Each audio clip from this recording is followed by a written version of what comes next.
Alors, je sais pas combien on est déjà, mais comme je sais qu'il y avait 1000 chaises, ça fait quand même je pense qu'on va avoir plus d'un millier de personnes.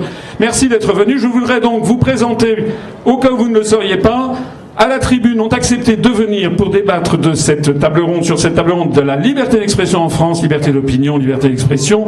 Et évidemment, on parlait aussi du problème des médias, parler aussi des questions qui fâchent, comme par exemple la corruption de nos responsables. On a donc, en partant de l'extrême droite,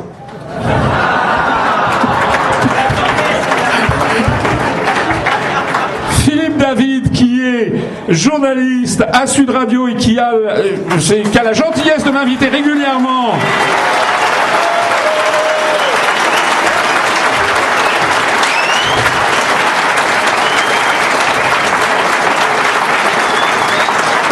Je lui suis infiniment reconnaissant parce que vous savez à quel point nous sommes barrés de tous les plus grands médias français, et Sud Radio, de ce point de vue, franchement, détonne par rapport aux grands médias, puisque j'ai été invité plusieurs fois. Merci beaucoup à Philippe.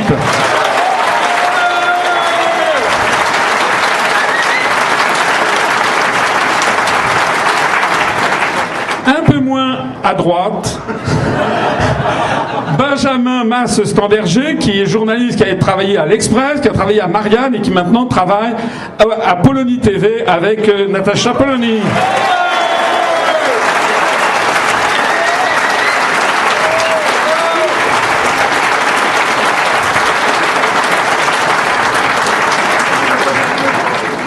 Au centre-gauche, Éléonore de Vulpillère, que vous connaissez, qui avait animé déjà une table ronde l'année dernière, qui a travaillé à La Vie, qui a travaillé à La Voix du Nord d'abord à La Vie, et qui maintenant, enfin, nous dira ce qu'elle fait maintenant.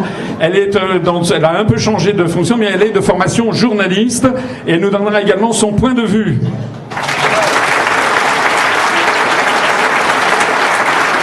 Elle en profitera aussi pour faire l'animation de la table ronde si nécessaire. C'est elle la patronne de la table, si j'ose dire. Et puis enfin, à l'extrême gauche, Philippe Pasco, que l'on ne présente pas.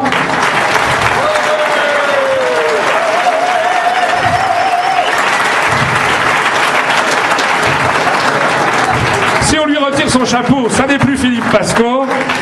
Et qui est venu d'ailleurs avec des livres. Je crois aussi, Benjamin, vous avez des ouvrages, hein. Ah, vous n'avez pas les apporter. En tout cas, il y a des livres. Philippe pourra éventuellement, je pense, dédicacer ses ouvrages. Bah, il en reste 3 ou 4. Voilà, merci beaucoup. Et puis faites-leur bon accueil. Et puis, on va commencer tout de suite. Peut-être vous pouvez lancer le débat, Éléonore. Et puis, il y aura évidemment, je pense qu'il y aura d'abord peut-être un propos liminaire de chacun de nos invités. Puis ensuite, vous poserez vous-même les questions. Merci. Et puis, bonne table ronde. Merci beaucoup.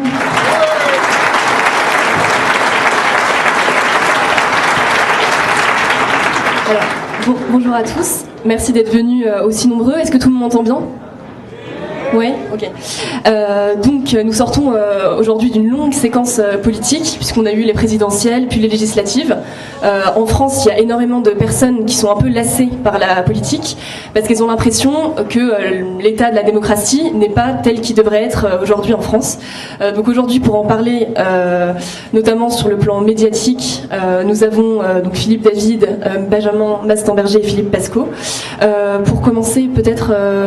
une petite présentation, Philippe, si jamais tu veux te présenter rapidement. En 3 secondes, donc Philippe David, j'anime la tranche, enfin je fais de 9h30, 10h en matinale sur Sud Radio, dans la matinale de Patrick Roger et Sophie Gaillard, et ensuite j'anime la tranche 18h, 20h, ce sont 2 émissions de débat qui s'appellent Seul contre tous, c'est moi qui suis seul contre tous. Alors il y a des jours je dis exactement ce que je pense, il y a des jours je dis exactement le contraire de ce que je pense, mais je ne fais jamais preuve de mauvaise foi, soit dit en passant. Et c'est une émission de débat, on a reçu plusieurs fois François Asselineau, on a reçu pas mal de monde de l'UPR, Charles-Henri Gallois, Sylvain Gargasson, etc. Et on a une grande liberté de ton, on n'a aucun tabou, voilà. C'est bref. Ok, merci beaucoup Philippe. Maintenant, Benjamin, si tu peux te présenter rapidement aussi. Oui, alors donc effectivement, moi j'étais journaliste notamment à l'Express, à Marianne aussi, et donc avec Natacha Polony en particulier, notamment Alexandre Devecchio, on a créé un comité donc de journalistes qui s'appelle le Comité Orwell. Donc vous avez peut-être entendu parler, et donc on a cette chaîne qui s'appelle Polony TV, et le but effectivement de ce Comité Orwell, eh ben, c'est justement de faire entendre un petit peu une autre voix dans les médias par rapport à un concert médiatique que nous, en tant que journalistes, on a trouvé globalement dans notre pratique des médias trop uniforme, justement par rapport à ces questions de mondialisation, par rapport à la question de l'Europe aussi qui est chère à François Asselineau, et donc on essaye de faire entendre dans les médias une autre voix et d'expliquer un petit peu aussi, et ce sera peut-être l'objet aujourd'hui, et d'essayer de voir comment on peut un peu renouveler cette pratique médiatique et comment on peut donner plus de place aussi au pluralisme. Merci beaucoup. Et maintenant, Philippe Pascot, brièvement. Brièvement. Philippe Pascot, éveilleur de conscience, petit éveilleur de conscience. J'écris des livres, je suis un emmerdeur public, je suis un ancien politique, je les connais bien. Je suis de plus en plus... Vous m'entendez là? Et avec celui-là? Je suis de plus en plus fou devant l'avenir qu'on prépare à nos enfants, devant l'étouffement de l'expression publique, devant l'étouffement des avis politiques divergents et des gens comme vous, comme nous, qui essayons d'avoir une vision qui est basée sur le partage, alors que la plupart des gens qu'on fréquente maintenant et qui nous dirigent ont une vision basée sur le profit. Par définition, le profit, c'est pour quelques-uns. On va y arriver, vous savez pourquoi? On va y arriver parce qu'on est le nombre. Et que moi, je préfère le partage parce que le partage, c'est pour tous. Tant qu'ils m'ont pas tué, je continuerai. Tant que vous serez derrière nous, on pourra continuer et ils ne gagneront pas, car nous sommes le nombre et c'est nous les employeurs. Merci.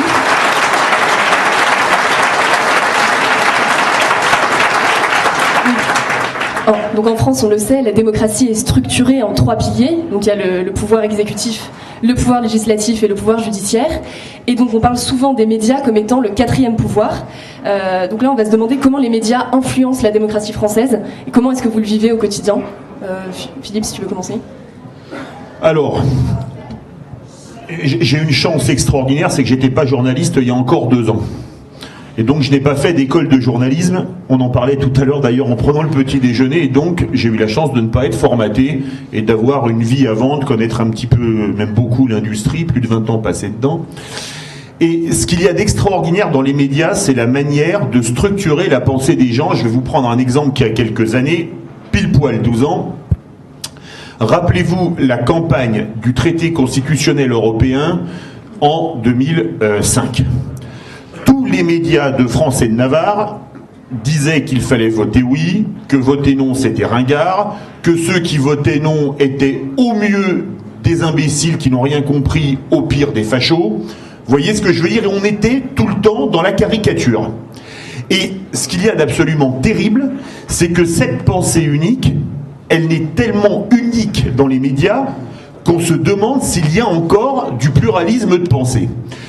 Je vais vous prendre un exemple. Les soviétiques n'étaient pas très heureux, mais ils avaient de l'humour. En Union soviétique, il y avait 2 journaux qui étaient autorisés. La Pravda, qui veut dire la vérité. Il fallait mieux dire que ça voulait dire la vérité parce qu'il n'y avait rien de vrai dedans. Et le deuxième qui s'appelait les Izviestia, qui voulait dire les nouvelles. Mais les 2 journaux passaient par la même commission de censure. Et les soviétiques qui avaient de l'humour disaient « Si tu ne l'as pas lu dans la Pravda, tu ne le liras pas non plus dans les Izviestia ». Et malheureusement, en France, le pluralisme de l'information est à peu près à ce niveau-là. C'est-à-dire qu'on ne dit pas ce qu'il faudrait dire, des choses essentielles sont complètement passées à l'as, des affaires étouffées, il y en a des wagons. Mais je ne vais pas monopoliser la parole, on va parler aussi, je pense, du problème qui est de à qui appartiennent les médias. Parce que c'est là que se pose le vrai problème. Et désolé de vous le dire, mais je parlais du traité constitutionnel européen, c'était il y a 12 ans. Quand on voit la manière dont s'est déroulée en termes de pluralisme d'information la dernière élection présidentielle, inutile de vous dire qu'en 12 ans, l'eau a beaucoup coulé sous les ponts, mais les méthodes n'ont pas beaucoup changé. Merci beaucoup.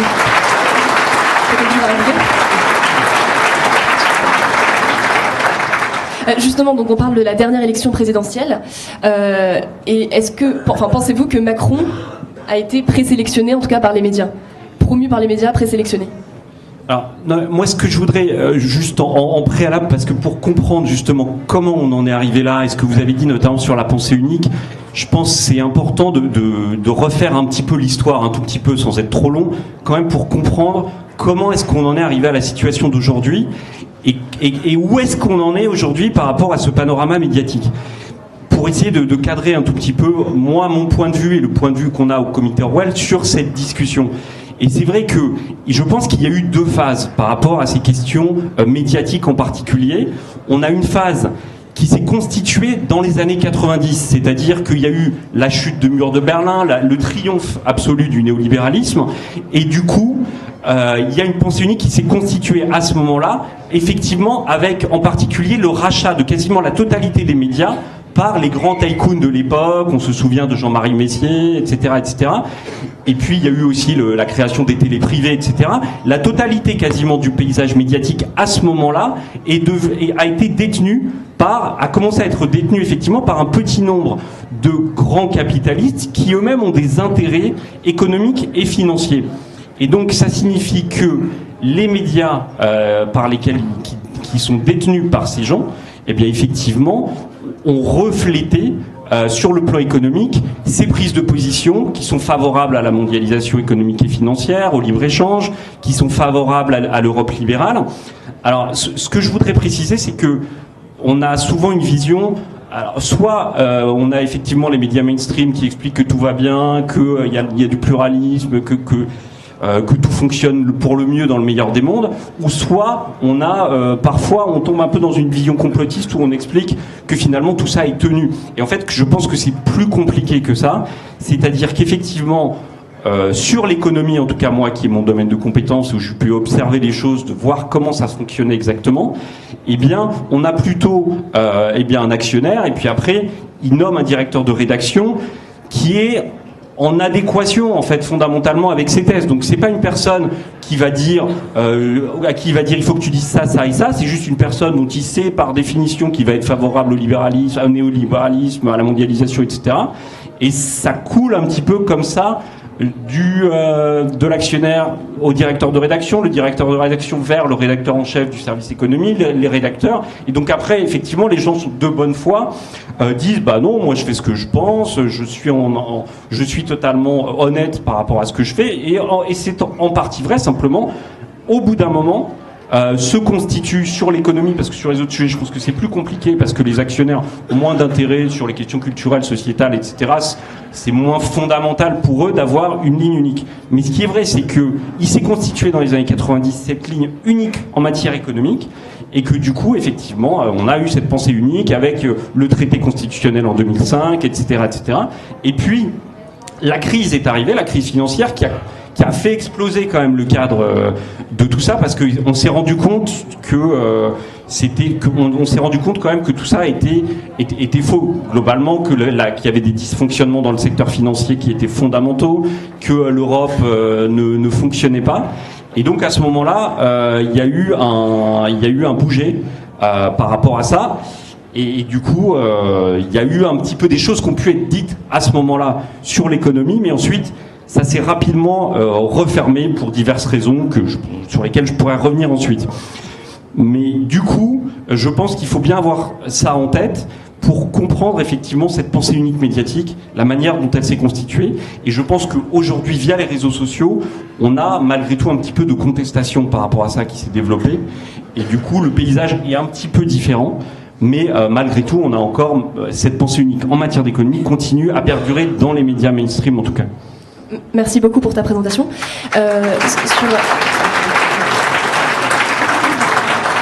C'est intéressant parce que ce que tu dis, donc, c'est que la pensée unique qui a l'air d'émaner des médias n'est pas simplement une question de manipulation de l'actionnaire, mais aussi l'idée que les journalistes sont assez conformistes, enfin beaucoup de journalistes sont conformistes, et donc notamment sur la dernière campagne présidentielle, comment expliquez-vous l'unanimisme? Comment est-ce que Emmanuel Macron a réussi, alors qu'il était très peu connu, qu'il avait très peu de parcours derrière, oui, non, bien sûr, je vais tourner, comment est-ce qu'il a réussi à émerger? Philippe, je ne sais pas si tu veux répondre. Ce genre de questions, je vais être très rapide. Macron, pour moi, c'est un produit marketing, point barre. Et il a été propulsé uniquement par des gens qui avaient intérêt à mettre quelqu'un comme lui plutôt qu'à mettre des gens qui défendaient réellement le peuple. Moi, ce dont je voudrais parler, parce que ce qui m'énerve le plus, c'est qu'aujourd'hui, malheureusement, on assiste de plus en plus à la légalisation de l'immorale. C'est-à-dire que de plus en plus, on nous fait croire, on nous fait penser, on nous fait vivre sur des illusions. On nous explique que tout va de mieux en mieux, que nous sommes de plus en plus riches, que nous vivons dans l'opulence. Et quand je regarde autour de moi, il y a de plus en plus de gens qui crèvent de faim. Il y a de plus en plus de gens qui n'ont pas de travail. Il y a de plus en plus de gens qui n'arrivent pas à joindre les deux bouts. Et à côté de ça, je vois quelques personnes qui s'enrichissent de plus en plus vite. Je vois des élus qui participent à ce genre de choses, en nous faisant croire eux aussi qu'ils sont du côté du peuple. Aujourd'hui, je m'aperçois que la liberté d'expression est de plus en plus étouffée. Quels sont les journaux qui acceptent d'être totalement libres? Est-ce que sur TF1, on tape sur Monsieur Bouygues?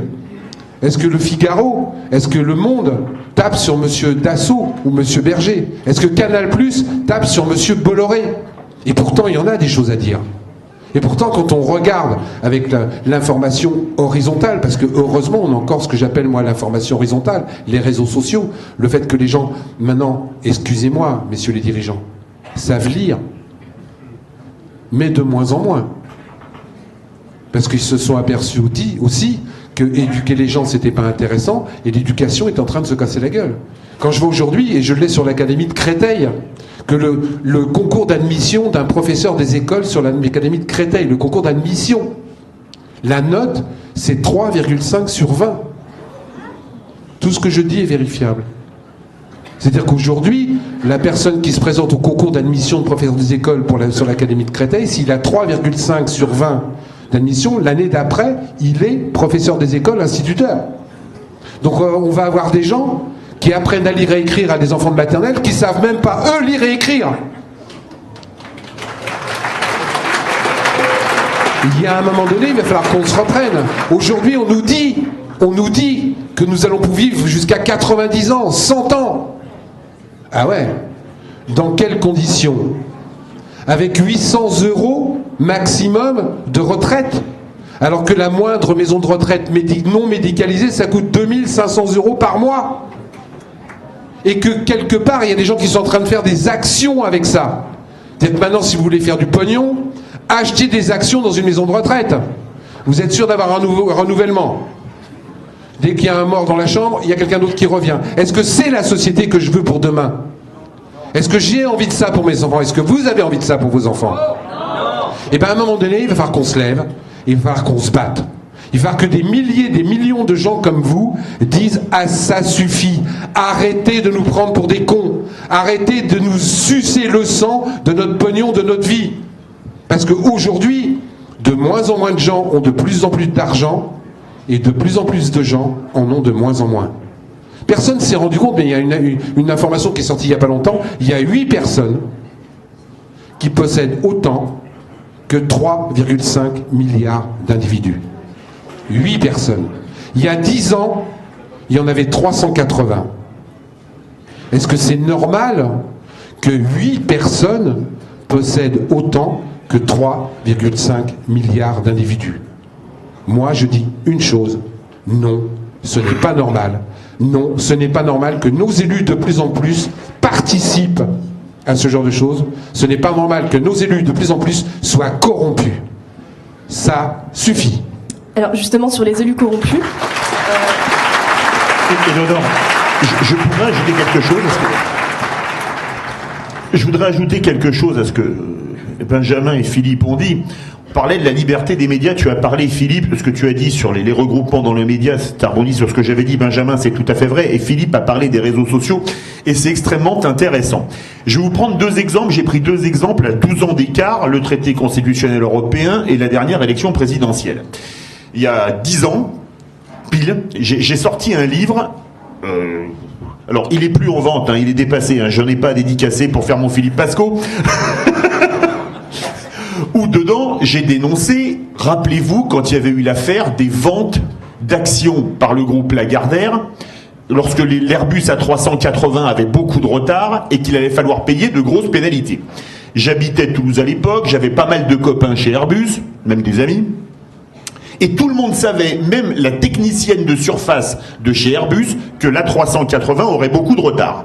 Et là, on apprend bizarrement que les dirigeants, notamment Lagardère, ont vendu leurs actions alors qu'ils savent que les retards n'étaient pas encore annoncés. Ils en vendent les actions 1 ou 2 jours avant. On se pose des questions, et puis je me dis, tiens, c'est bizarre, dans le Figaro, il n'y a pas un mot là-dessus, parce que Lagardère, pour sa défense, a dit, on peut m'accuser d'être incompétent, mais on ne peut pas m'accuser d'être malhonnête. Bon, on peut être à la fois malhonnête et incompétent, hein. C'est comme les mandats, ça peut se cumuler. Et donc, pas un mot chez Lagardère. Et moi, j'avais écrit un chapitre, j'avais un blog à l'époque, et je l'avais mis dans un de mes livres, où je l'avais appelé Barbichette et Reniflette. Vous savez, quand dans la cour de récréation, je te tiens par la barbichette, tu me tiens par la reniflette. Parce que si Dassault, dans le Figaro, parlait des délits d'initiés de chez Lagardère, Lagardère allait peut-être parler des 35 ou 37 milliards d'euros que le programme Rafale avait coûté aux contribuables à l'époque, à fonds perdus, parce qu'à l'époque, on avait encore exporté 0 Rafale. Donc vous voyez, dans ce domaine, tu parles pas de ce que je fais à cet endroit, je parlerai pas de ce que tu fais à tel autre endroit. Et ce qu'il s'est passé, alors là, la semaine dernière, vous voyez, c'était il y a 10 ans, on y revient. Et c'est là où on voit, tu l'as dit Philippe, et je rebondissais sur toi pour la propriété des médias, et là Philippe, tu as parlé des réseaux sociaux. Est-ce que vous avez vu ce qui s'est passé suite aux Paradise Papers? Alors, un numéro Pravda Izvestia. Le Figaro fait un article sur les Paradise Papers dans lesquels est cité Dassault Aviation, avec, vous savez, on envoie les avions à l'île de Man pour pas payer la TVA.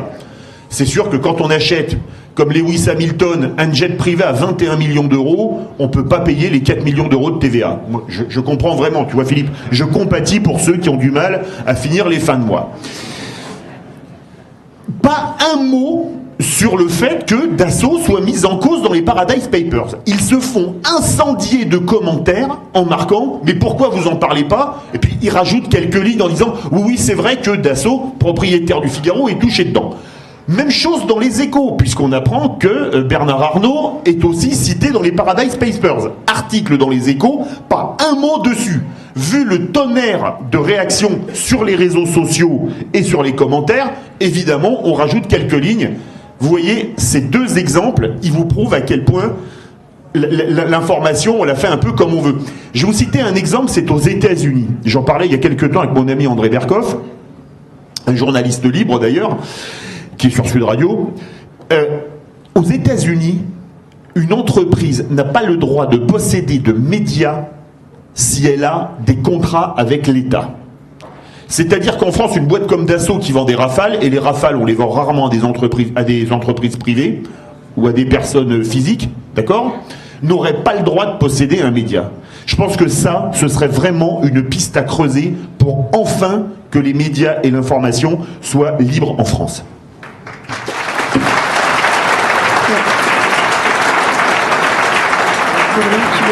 Tu veux rebondir là-dessus, bon.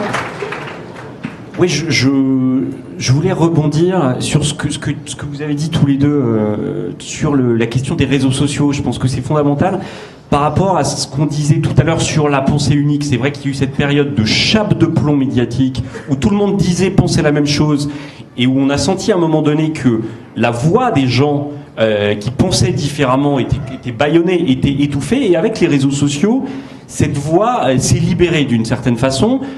Il y a eu une sorte de remontée à la surface de plein de choses qui n'étaient pas dites, etc. Et au bout d'un moment donné, le système, entre guillemets, alors peut-être on pourra préciser ce qu'on entend par là, mais ça a un peu remis en question les choses. Mais je pense que maintenant on est dans une nouvelle phase où finalement le système s'accommode très bien de ce fonctionnement, parce que ce fonctionnement, d'une certaine façon, est totalement déstructuré, c'est-à-dire que la hiérarchisation de l'information se perd par la multiplicité des sujets, par la mise en avant de sujets qui sont émotionnels ou anecdotiques, etc. Et donc le système, je pense, aujourd'hui, s'accommode parfaitement de tout ça, parce qu'effectivement, pendant qu'on parle de sujets anecdotiques, pendant qu'on s'écharpe sur des sujets qui parfois, pas toujours, mais parfois sont quand même très très secondaires, effectivement, eh bien, ce que disait aussi Philippe, c'est-à-dire que les riches continuent pendant ce temps à s'enrichir de manière démesurée, et pendant qu'on parle d'autre chose, quoi. Alors de temps en temps, effectivement, on a des sujets comme les Paradise Papers, où on se rend compte de l'ampleur de la gravité de la situation, mais ça remonte à la surface de manière très parcellaire, très rarement, et la plupart du temps, on parle quand même totalement d'autre chose, quoi. Et donc je pense que c'est important de prendre en considération ce fait que là, on est dans parce qu'effectivement, maintenant tout le monde a compris qu'il y avait eu cette pensée unique, qu'il y avait ces grands patrons qui avaient un petit peu mis dans un carcan l'information, mais je pense que maintenant, il faut qu'on arrive malgré tout à retrouver un moyen d'assurer une forme de transmission de l'information qui soit pas totalement dans cette déstructuration, même si effectivement c'est compliqué, mais je pense qu'il faut prendre conscience qu'on est dans une nouvelle phase par rapport à la question des médias. Merci.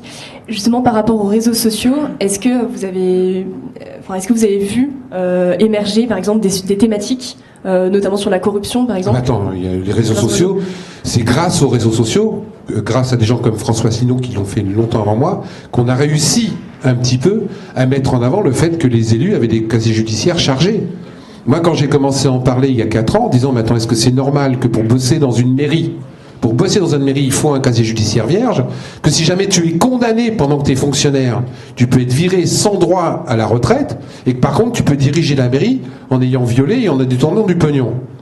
C'est grâce aux réseaux sociaux, c'est pas grâce aux journalistes, hein. C'est grâce à vous qui avez répandu l'information que quelque part M. Macron s'en est emparé, même s'il n'a pas respecté sa parole après, et que quelque part on en parle. Aujourd'hui, les réseaux sociaux sont une force. Moi, j'ai pas fait un seul grand média. J'ai fait RMC, c'est vrai, j'ai fait Bourdin, mais si j'ai fait Bourdin, c'est grâce à vous. Parce que M. Bourdin, un jour, a reçu sur son email personnel une centaine de messages de gens, entre guillemets, hein, c'est péjoratif, sans dents, vous savez qu'il y a un type qui a dit ça, qui lui a envoyé un message en disant « Comment ça se fait que vous invitez pas M. Pasco qui a écrit un bouquin et que M. Bourdin m'a invité, mais sinon il m'aurait pas invité ». C'est grâce à la pression des réseaux sociaux qu'aujourd'hui on peut faire changer les choses. Il faut que les gens s'en rendent bien compte. Mais il faut qu'on le structure entre guillemets intelligemment. Parce que dans les réseaux sociaux, il y a à boire et il y a à manger et il y a aussi de la manipulation. Donc il faut qu'on fasse gaffe. Mais on est quand même une force. C'est pas 300 personnes, je le rappelle toujours, il y a 577 députés, 348 sénateurs. Ça fait 900 personnes. C'est pas 900 personnes qui doivent diriger 60 millions. En plus, c'est nous qui les élisons. C'est nous qui les payons. Et c'est eux qui nous font faire n'importe quoi. Moi, je suis foudrage qu'on ne saute pas au plafond avec la loi qu'ils ont passée il n'y a pas longtemps sur la prescription des délits par ruse. La prescription pour les délits par ruse, c'était 10 ans à partir du moment où on découvrait le délit. Je dis bien on découvrait. Donc un délit qui était fait en 2000, on le découvrait en 2011, je rappelle que c'est un délit par ruse. On avait jusqu'à 2021 pour faire l'enquête. Un délit par ruse, c'est une escroquerie, une malversation, un détournement d'argent, etc., etc. Maintenant, ils ont passé une loi où la prescription, et ils l'ont annoncé dans les journaux, est de 12 ans. Ah, c'est bien. Sauf que c'est à partir du moment de la commission du délit. C'est-à-dire que si vous faites un délit par ruse en 2000, que vous le découvrez en 2011, vous avez 1 an pour faire l'enquête. Est-ce que ça, c'est une loi normale ? Ça, c'est une loi pour les voleurs. Et bien, cette loi-là, elle a été votée. D'accord. Et dans ce cas-là, Philippe, comment est-ce que tu expliques Cette loi-là a été votée, parce que je termine, par tous les partis politiques en présence. Et c'est ça qui me rend fou. Il y a une autre loi qui s'appelle le reporting. Vous savez qu'aujourd'hui, on nous dit qu'il n'y a pas d'argent. On sait qu'il y a 60 à 80 milliards d'euros par an de fraude fiscale en France. Il y a une loi qui a été votée en novembre 2015 par un député qui la dépose en disant maintenant, ça suffit, vous déclarez en France ce que vous gagnez, ce qui nous aurait permis d'aller vers la possibilité de les imposer. Cette loi en première lecture passe. Elle est votée. Elle va au Sénat. Elle est votée. Elle revient en deuxième lecture à l'Assemblée. Elle va être votée. Elle est votée, pardon. À 2h du matin, coup de sifflet du gouvernement. Ils appellent tout le monde. Ils revotent. la loi est rejetée par des députés de droite et de gauche. Moi, je deviens fou. Il y a 60 à 80 milliards d'euros à récupérer et on va se faire chier, pardon, excusez-moi, à embaucher 200 personnes pour surveiller les mecs qui touchent le RSA. Ça suffit. Okay. Et dans ce cas, Philippe, comment est-ce que tu expliques que les gens, que les Français continuent à voter pour des élus corrompus? Alors ça, je me porte en faux. Les Français ne continuent pas à voter pour des élus corrompus. Le système fait que les élus sont élus avec de moins en moins de voix. J'ai découvert, et je l'ai mis dans mes livres, il y a des endroits où les gens sont élus avec 0, écoutez-moi bien parce que c'est des chiffres réels, 0,5 électeurs sur 10. 0,5 électeurs sur 10, moins de 1 électeur sur 10. Ces gens aujourd'hui sont légalement élus, mais ne sont plus représentatifs de la population. Et le système fait que quand tu es corrompu, c'est encore plus facile d'être élu. Je citais cet exemple ce matin au déjeuner avec Philippe. Moi, j'ai fait un procès un jour contre un élu qui avait truandé sur les élections. Et quand il avait truandé de façon industrielle. C'est-à-dire que location de car entre les deux tours, enfin je ne vous explique pas tout ce qu'il avait fait. J'avais fait un mémoire de défense gros comme ça, qui prouvait toutes les malversations du maire. Toutes les malversations. Mais il avait donc fait 1000 voix d'écart. Le juge m'a débouté en me disant « Vous avez eu tort d'avoir raison ». Parce que la loi est faite comme ça. Aujourd'hui, si jamais tu as une voix d'écart, tu as une virgule de fausse, t'es invalidé. Tu as 1000 voix d'écart, 2000 voix d'écart, tu auras beau faire n'importe quoi, tu ne seras pas invalidé. La loi, aujourd'hui, est du côté des truands. Aujourd'hui, moi, je réclame que le vote blanc rentre dans les exprimés. On a la peste et le choléra, on ne peut pas voter soit pour l'un pour l'autre. La seule chose qu'on a à faire, c'est de ne pas aller voter. Les gens ne vont plus voter, parce qu'ils savent que ça ne sert à rien. Donc il ne faut pas dire que les élus corrompus sont élus. Le système fait que plus tu es corrompu, plus c'est facile d'élu. Autre exemple bête et méchant. Vous savez combien coûte une campagne présidentielle? 50 millions d'euros.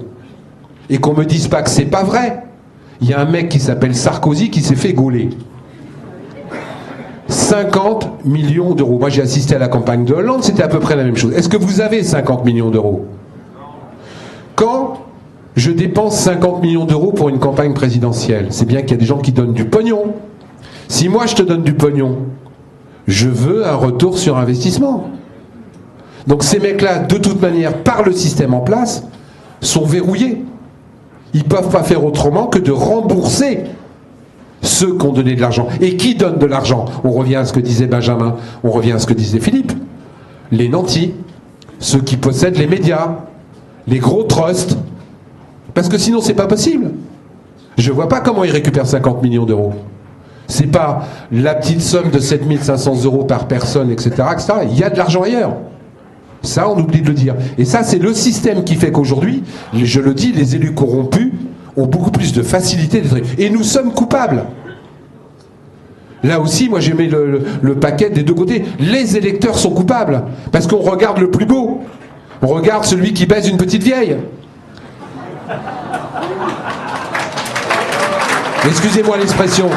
Non mais, je suis volontairement trivial et provocateur. On regarde les apparences, on ne regarde pas le contenu. Celui qui fait le plus de télé, celui qui fait le plus gros meeting, celui qui te donne des pins, c'est celui pour qui on vote. Nous sommes aussi coupables d'avoir des élus corrompus parce qu'on ne fait pas attention. On vote pour eux. Comment on a pu mettre M. Fillon?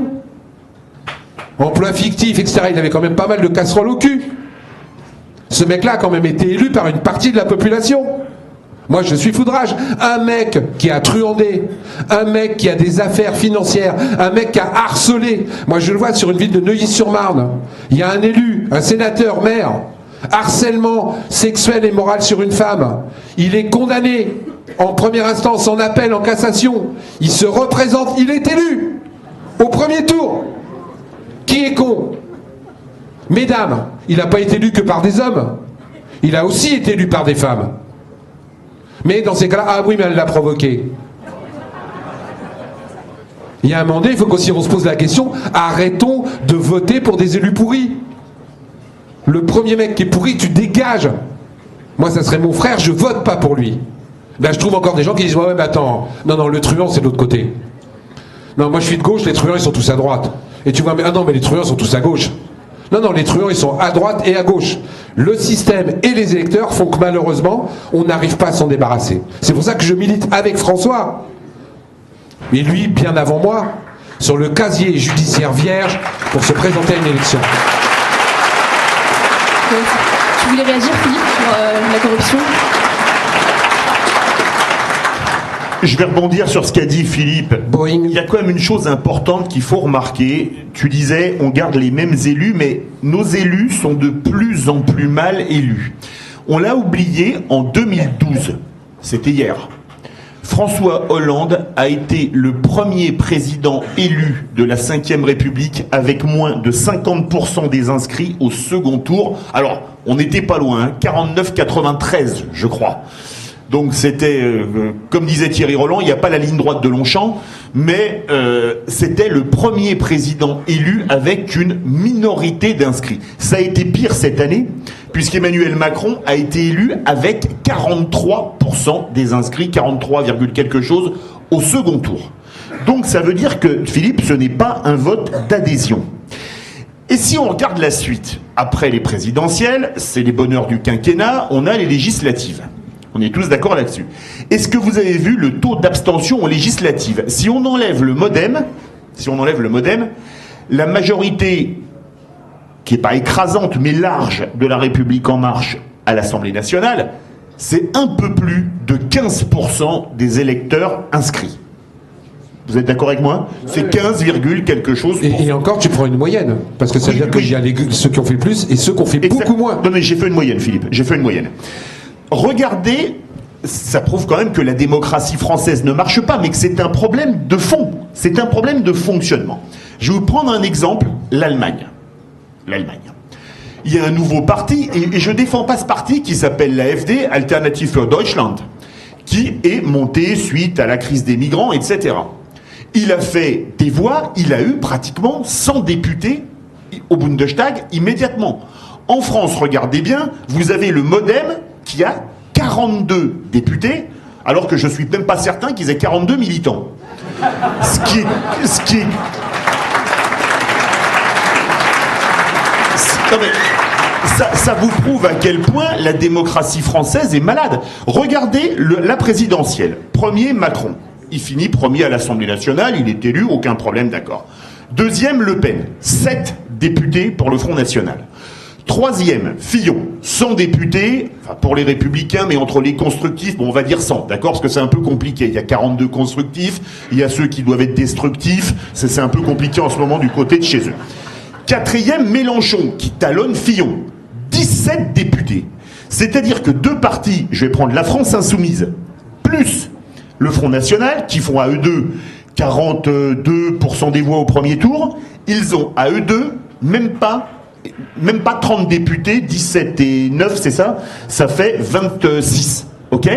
À côté de ça, le PS, avec 6% des voix à la présidentielle, a un groupe parlementaire avec 30 députés. Donc déjà, il y a un problème de mode de scrutin, et je pense qu'il faut être franc, le scrutin majoritaire dans ce domaine pose problème. Et puis Philippe, tu as dit une chose très vraie, et je voudrais mettre le doigt dessus, tu parles de ceux qui payent les campagnes électorales. Et là, on assiste vraiment à l'américanisation de la politique française. Aux États-Unis, c'est très simple. J'ai eu la chance de vivre une campagne aux États-Unis. J'étais jeune, j'avais 18 ans, mais je l'ai vécu de l'intérieur parce que la famille chez qui j'étais, le père était avocat du président des États-Unis de l'époque pour l'État où j'étais. Et donc j'ai vu comment était une campagne. C'était pour Reagan en 1984. Et Coca-Cola dit, moi je file tant de millions de dollars au Parti démocrate, tant de millions de dollars au Parti républicain. General Motors dit, je file tant de millions de dollars au Parti démocrate, tant de millions de dollars au Parti républicain. Alors Philippe, je vais te prendre un exemple. On parle du poids notamment des lobbies. Je vais te prendre un exemple. Est-ce que vous vous rappelez la guerre de la banane? Alors la guerre de la banane, je vais vous expliquer ce qui s'est passé. Il y avait en Europe un cadre, et ça va te concerner, Benjamin. Il y avait ce qu'on appelait la banane ACP, Afrique, Caraïbes, Pacifique. Il y avait un accord préférentiel pour importer les bananes d'Afrique, proche de l'Europe, les Caraïbes, notamment les colonies françaises, et le Pacifique, certaines colonies françaises ou d'autres territoires. Et les multinationales américaines de fruitières, notamment Dole et Del Monte, qui avaient payé la campagne de Bill Clinton, ont demandé à Bill Clinton d'attaquer l'Europe à l'OMC sur la banane pour cause de protectionnisme. Les Américains ont attaqué l'Europe à l'OMC, l'OMC a condamné l'Europe, et on a été condamné à importer les bananes d'Équateur, du Pérou, du Mexique, de ce que vous voulez, qui étaient faites par les multinationales américaines. Donc en clair, Clinton, c'est l'américanisation de la politique. Je te paye ta campagne, je t'ai filé tant de millions de dollars, maintenant je veux que tu me fasses ouvrir tel marché, donc t'attaques tel pays ou telle zone à l'OMC. C'est exactement, malheureusement, comme ça que ça fonctionne. Et c'est pour ça qu'aujourd'hui, le Code du travail est en train d'être détruit. Parce qu'il faut bien payer les patrons, il faut bien rembourser les patrons qu'on payait. Merci. Benjamin, tu voulais réagir sur cette thématique ? Oui, je voulais compléter ce qu'ont dit Philippe et Philippe sur l'élection de Macron, qui est absolument juste, totalement. Et je pense qu'effectivement, il y a une oligarchie qui a fabriqué le personnage de Macron, après dans les médias, etc. Mais malgré tout, il y a aussi autre chose, parce que c'est vrai que le financement des campagnes, alors c'est vrai que il peut y avoir beaucoup d'abus, etc. Malgré tout, c'est plus, il y a davantage de contrôle quand même aujourd'hui. Et quand on regarde, par exemple, le financement de la campagne d'Emmanuel Macron en 2017, il y a des éléments qui sont sortis dans la presse, aussi via les Macron Leaks, d'autres choses, etc. On voit qu'il y a beaucoup de cadres supérieurs de l'industrie financière, il y a beaucoup de start-upers, etc., qui ont effectivement participé au financement de la campagne d'Emmanuel Macron.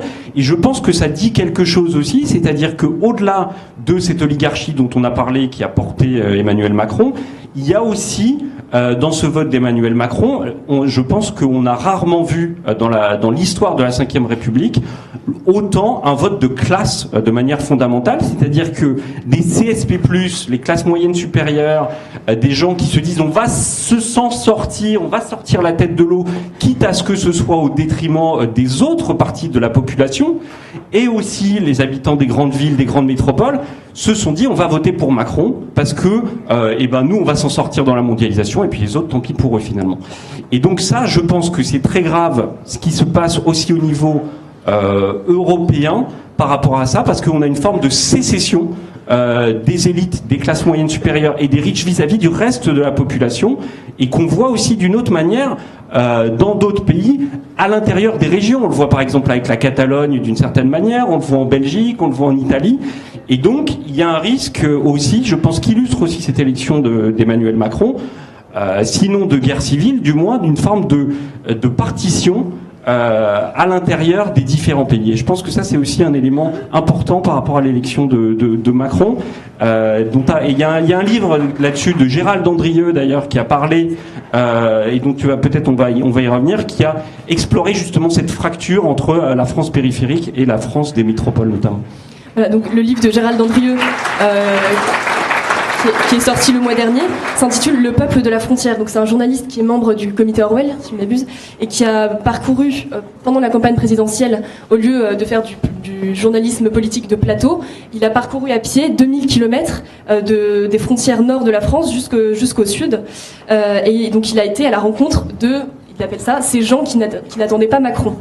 Et ce qui ressortait de son discours, c'est que les journalistes politiques avaient perdu le pouls de la population et qu'ils ne fréquentaient que des hommes politiques et non pas le peuple, en fait. Ils n'avaient pas leur aspiration. Même avec. Et du coup, je me demandais, Benjamin, toi qui peut-être connais un peu le sujet, comment se portait le journalisme politique en France et quelles étaient ses principales failles, ses principaux défauts aujourd'hui ? Oui, c'est un sujet vraiment intéressant. Alors moi, je précise, je suis pas journaliste politique, justement, journaliste économique, mais c'est vrai que j'ai eu l'occasion d'observer ça d'assez près. Et c'est vrai que c'est un phénomène historiquement, qui existe depuis longtemps, qui est lié à la manière dont est constituée aussi la Ve République, qui est une république de tendance monarchique en réalité, et donc il y a le fait du prince, et donc il y a une sorte de fascination aussi des journalistes politiques pour la personne du prince, pour la cour, pour un petit peu la politique vue du petit bout de la lorgnette, et cette tendance c'est aggravé au fil du temps, et c'est vrai qu'on a un journalisme politique qui aujourd'hui, en grande partie, est totalement déconnecté des questions de fond, qui est déconnecté des questions économiques, et des questions géopolitiques, des grandes relations, et c'est un journalisme effectivement un petit peu soit de commentaires sportifs entre guillemets, alors machin monte de 2 points, machin diminue de 2 points, ou bien effectivement un journalisme un peu saint-simonien de trous de serrure entre guillemets sur les relations entre un tel et un tel, machin a trahi un tel, etc.,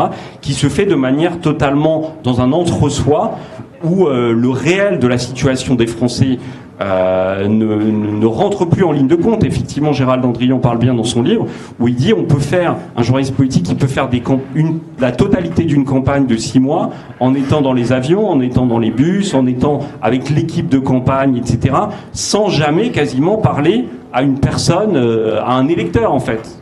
Et donc, c'est vrai que ce travers qui est très français aussi, parce que c'est vrai qu'on le retrouve moins, je pense, dans d'autres pays, comme les pays anglo-saxons, fait qu'il y a la déconnexion du journalisme politique vis-à-vis de la situation du réel du pays est aussi un problème de plus en plus grave. Merci beaucoup. Philippe, tu souhaitais réagir sur ça? Toi, tu es sur une radio populaire, tu dois avoir des messages d'auditeurs.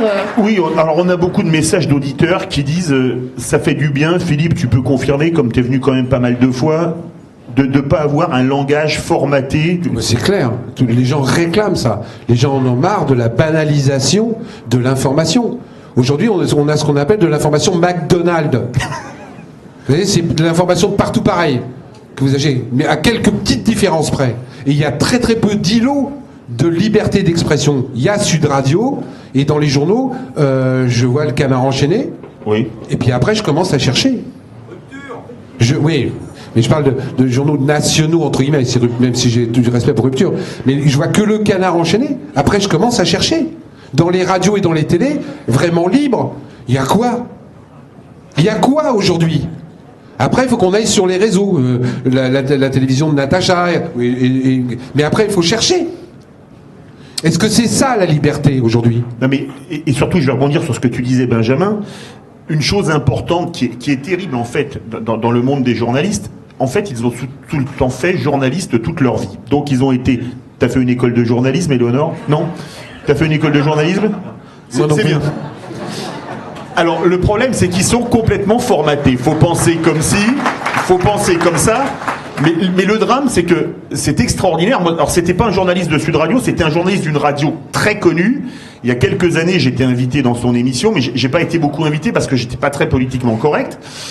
Et on parle de je sais plus quoi. Je dis, mais de toute façon, dans un bilan, le plus important, c'est le compte de résultats. Parce qu'on parlait il y avait une boîte qui avait un gros déficit. Et il me dit, c'est quoi le compte de résultats? Je lui dis attends, mais c'est un journaliste très connu, hein, je dirais pas de nom parce que j'ai été enfant de cœur, élevé dans la charité chrétienne, alors je balance pas en public. Et je lui dis dans un bilan, t'as l'actif, t'as le passif et t'as le compte de résultat. Le compte de résultat, c'est des produits des charges et tu vois à la fin si t'as gagné ou t'as perdu de l'argent. Et un journaliste qui faisait en plus des interviews de politique, d'économie, etc., savait pas ce qu'était le compte de résultat dans un bilan. Est-ce que vous vous rendez compte du problème? Ça prouve à quel point vous qui êtes artisan, patron de URL, de SARL, voire de SA, vous, tous les ans, il y a votre expert comptable et votre banquier qui vous dit écoutez, monsieur là, vous êtes un peu dans le rouge, mais ça fait 2 ans de suite, la banque risque de vous couper un peu les crédits. Vous voyez ce que je veux dire? C'est la vie de tous les jours de tous les Français, ou sur votre compte en banque personnel. Il y a une déconnexion, et le drame, c'est que le métier de journaliste, et je pense que vous serez d'accord avec moi, c'est comme le métier de politique. Les politiques, les 3/4 n'ont jamais travaillé en entreprise. On sait comment ça fonctionne. Je te confirme. C'est assistant parlementaire, élu local, élu national. C'est exact. Regardez, la dernière présidentielle, Fillon, il a commencé assistant parlementaire, il a été élu député en 81, et il a jamais travaillé. Hamon, il a commencé assistant parlementaire, etc., etc. C'est ce qu'il y a. Mélenchon, il a travaillé 3 semaines. Non mais c'est exactement ça.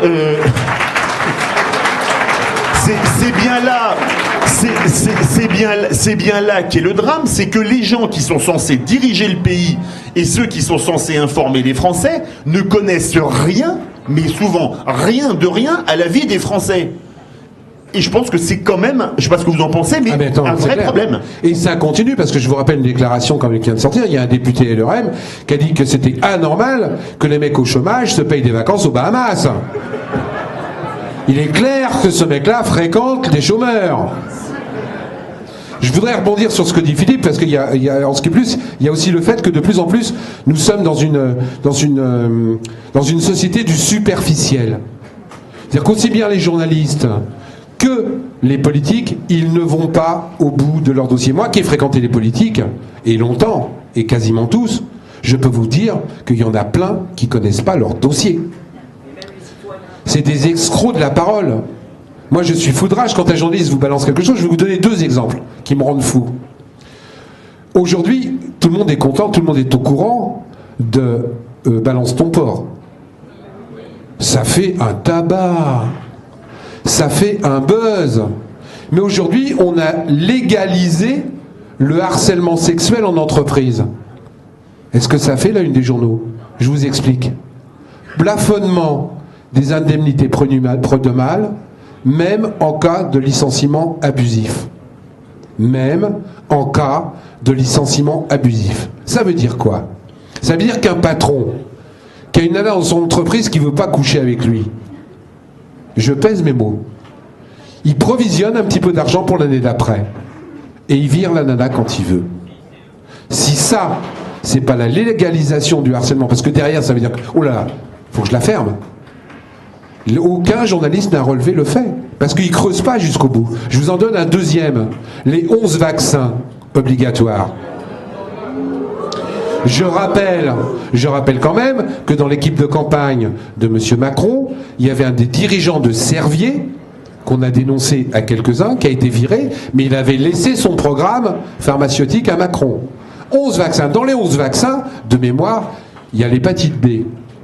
Je veux qu'on m'explique comment un gosse de 3 mois baise, puisqu'il a besoin de se faire vacciner contre l'hépatite B.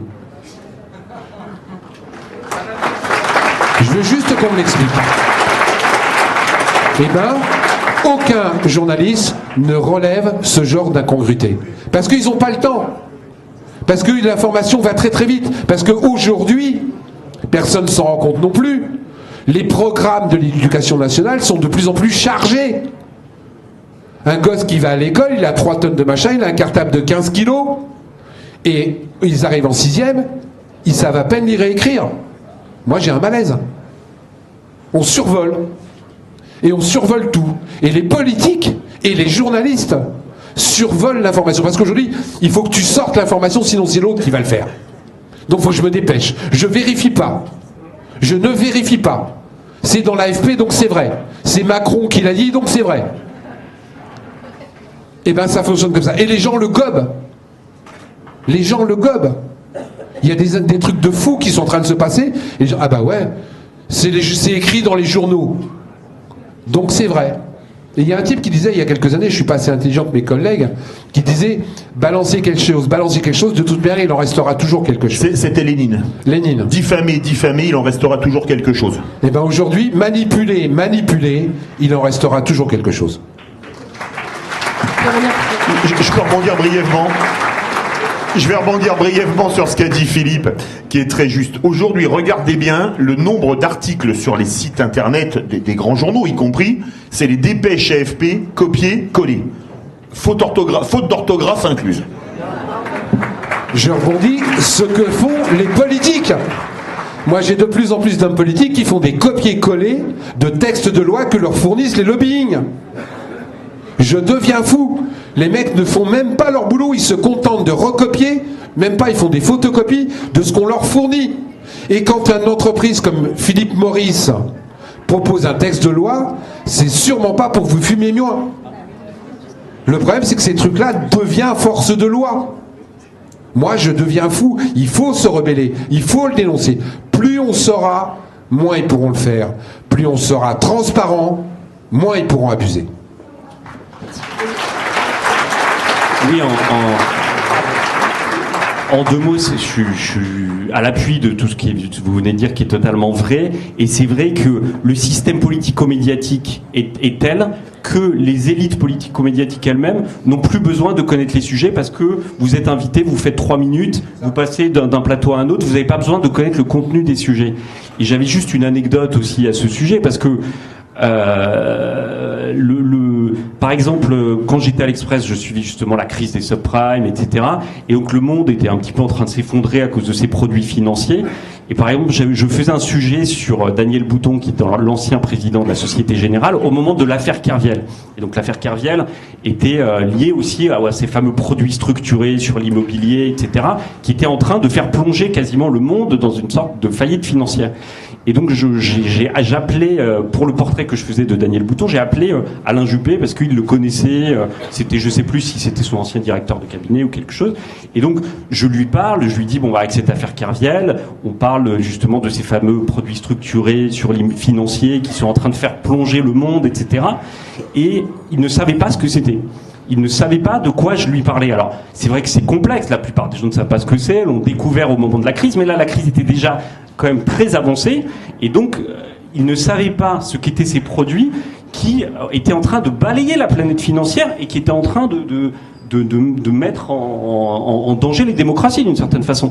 Et donc là, je me suis dit, effectivement, là, on a une classe politique qui est déconnectée parce qu'elle soit déconnectée de la vie quotidienne, c'est grave, mais quelque part, je crois que ça a toujours été un petit peu le cas. Le général de Gaulle, peut-être c'était aussi son cas, mais il gérait la France, il lui donnait une forme de présence à l'international et il prenait des décisions qui permettaient après à notre pays d'être fort au niveau international.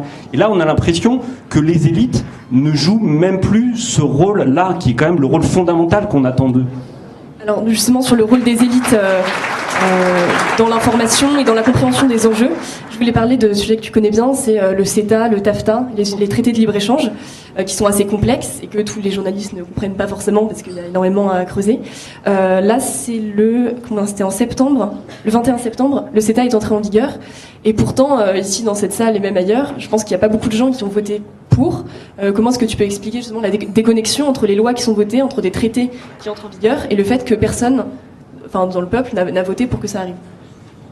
C'est vrai que là, ça illustre aussi ce fait-là, c'est-à-dire que on a beaucoup de sujets qui sont souvent traités en catimini, justement, parce que là, c'est des négociations donc sur le traité de libre-échange avec le Canada, par exemple, et qui se fait, qui est négocié au niveau européen, par exemple. Donc, la France, d'une certaine façon, n'a pas son mot à dire directement, et donc c'est des négociations de couloir. Il faut savoir que, par exemple, les traités de libre-échange avec les États-Unis ou avec le Canada, les parlementaires eux-mêmes quasiment n'y ont pas accès. C'est dans une chambre forte, vous ne pouvez quasiment pas y accéder, il faut faire des demandes multiples, vous ne pouvez rentrer dans la salle que pendant un temps limité, vous ne pouvez même pas faire rentrer un stylo. Les représentants de la nation française, du peuple français, n'ont à peine accès à ce texte. Ce texte qui va avoir des implications sur la vie quotidienne de chacun d'entre nous. On va peut-être devoir manger du bœuf aux hormones canadiens, on va peut-être devoir importer des produits pétroliers qui sont des produits,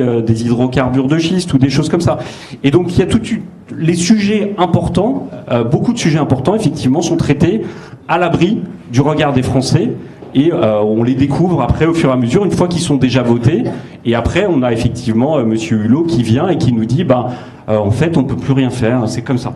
Donc là, je pense qu'effectivement, c'est important, je rejoins ce que disait Philippe Pascot tout à l'heure, c'est fondamental que les citoyens se réapproprient ces sujets par le biais des réseaux sociaux, par le biais de mobilisation citoyenne, pour que ces sujets ne soient plus réglés par cette petite élite qui règle les problèmes entre soi pour son propre profit. Voilà, et il ne faut pas tarder non plus, parce que par rapport au CETA, non seulement ils vont nous imposer, par exemple, qu'on soit clair, des OGM à manger, mais en plus, comme c'est des gens qui sont, entre guillemets, pas trop cons dans le mauvais sens du terme, ils ont même pondu des lois pour que ça ne soit pas marqué sur les étiquettes.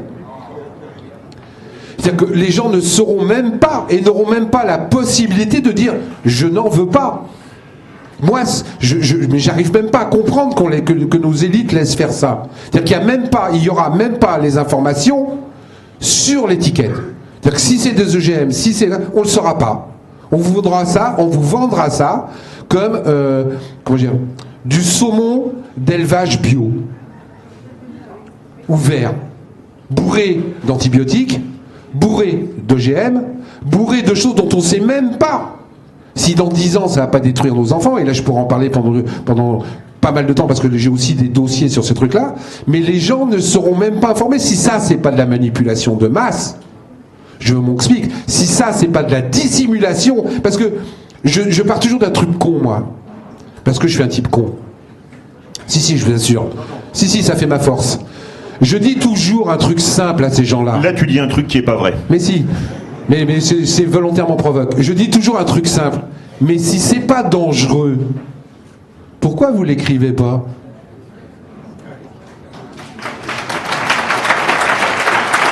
À partir du moment où ces gens-là commencent à refuser de mettre ce qu'il y a sur l'étiquette, mais moi j'ai une petite sonnette d'alarme qui s'allume. Pourquoi vous cachez? Pourquoi vous pondez des lois pour qu'on ne sache pas? Donc non seulement on va bouffer de la merde, mais en plus on n'a même pas le droit de savoir que c'est de la merde. Il y a un moment donné où ça devient fou. Philippe?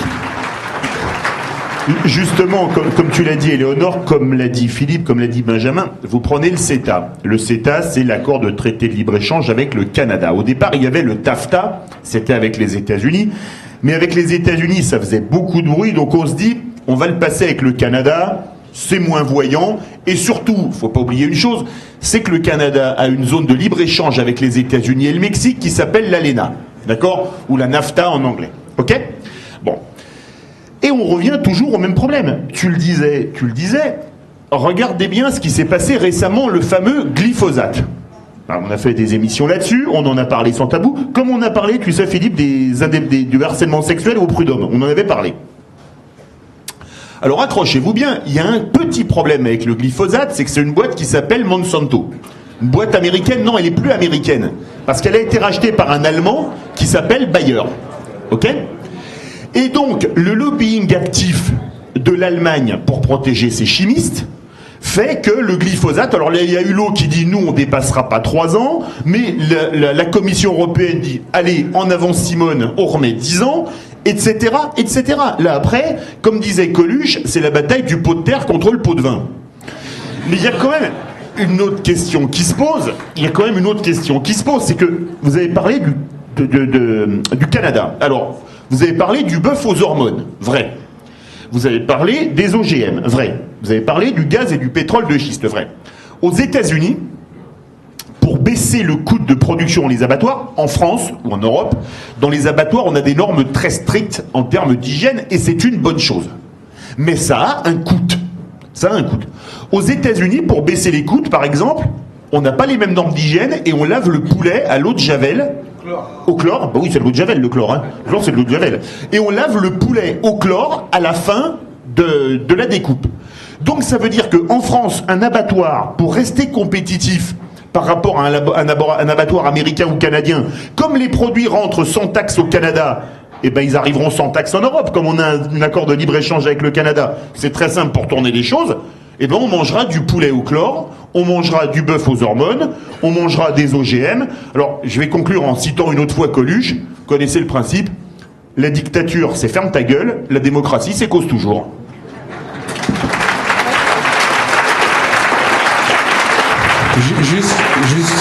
Juste pour que vous ayez des éléments de langage, là aussi il y a un truc fou. Monsanto, donc, c'est le fabricant mondial de produits, entre guillemets, imbouffables. Donc qui donne des maladies. Qui s'est donc maintenant mis avec Bayer, qui c'est lui qui fabrique les médicaments pour soigner le premier.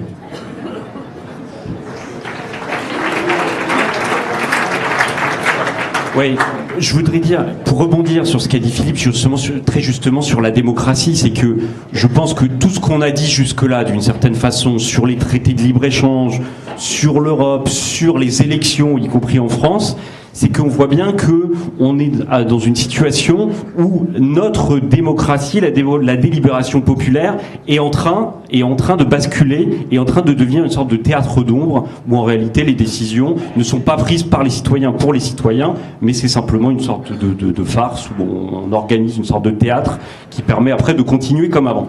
Et je pense que malgré tout, comme on a été malgré tout un petit peu alarmiste, voire très alarmiste, il faut dire que je pense que ce point de bascule n'est pas encore totalement dépassé. C'est-à-dire qu'on a quand même encore un certain nombre de normes, on a quand même des normes sanitaires, on a un certain nombre d'institutions qui n'ont pas encore été totalement balayées par ce fonctionnement oligarchique. Mais je pense qu'on est proche de ce point de bascule et donc c'est important aujourd'hui et maintenant de se réapproprier ces enjeux parce que après, effectivement, ce sera trop tard, je pense. D'autant plus, excusez-moi, je ne peux pas m'empêcher de rebondir, parce qu'en même temps que mes camarades parlent, j'ai mon cerveau qui se met en route. Personne n'a remarqué, par exemple, un truc. Vous souvenez tous qu'à un moment donné, on a découvert que le taux d'émission de gaz toxiques des voitures était truandé. Vous avez suivi ça? On s'est aperçu que tous, ils déclaraient des normes qui étaient inférieures à ce que dégageaient les bagnoles. On aurait pu penser qu'ils allaient rectifier le tir. Eh ben non. Ils ont changé les normes. Donc, au lieu de maintenant d'être intoxiqué à 0,10, on peut être intoxiqué à 0,20. Si ça, c'est pas un truc de fou, moi je veux qu'on m'explique. Ils auraient dû se battre contre les bagnoles et les obliger à faire des voitures propres. Non, non. Maintenant, tu peux mourir avec un taux de toxicité plus important. Ça, c'est ce qu'on nous prépare demain, c'est ce qu'on nous fait aujourd'hui. Si on laisse faire, ils vont continuer à aller dans ce sens-là. Et j'ai le même problème partout, parce que moi j'essaie de voir ça dans mon yeux. Fukushima, vous êtes au courant? Il y a eu un accident nucléaire. Il y a quelque temps, il était interdit d'habiter dans un secteur de 50 km parce que les becquerels étaient trop importantes. Vous savez ce qu'ils ont fait? Ben, ils ont changé les normes. Donc il y a 6 mois, quand tu étais à 50 km, si tu rentrais dans la zone, tu pouvais mourir. Maintenant, comme les normes ont changé, eh ben, paraît-il que tu peux y aller, tu peux vivre. Moi, je deviens fou quand je lis ce genre de choses et que je vois personne rebondir là-dessus. Mais Philippe, je rebondis sur un truc. Boing. Tu remarqueras une chose, c'est que on n'a pas parlé du nuage radioactif qui est arrivé sur la France. Ah oui, ça oui, a quand même changé. À l'époque, quand Pasqua était ministre de l'Intérieur, les nuages s'arrêtaient à la frontière. Maintenant, ils la passent. C'est quand même que les frontières sont moins bien gardées. Mais on n'en parle pas, hein. Alors, merci à tous les trois d'avoir participé à ce débat. Maintenant, nous allons passer aux questions à la salle.